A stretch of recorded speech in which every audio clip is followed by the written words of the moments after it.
आदाब नाजरीन, लाजवाल उर्दू खबरों में आपका खैर मकदम। मैं हूं नरेंद्र सिंह ठाकुर। आइए नजर डालते हैं अहम खबर पर।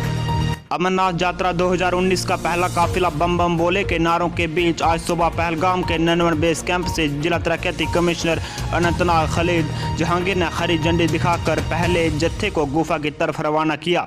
इस मौके पर उनके खमरा कैंप डायरेक्टर अमित कुमार भी मौजूद थे। इस बीच सिक्योरिटी के सख्त इंतजाम किए गए हैं। ब्यूरो रिपोर्ट अनंतनाग से शाहिलाल।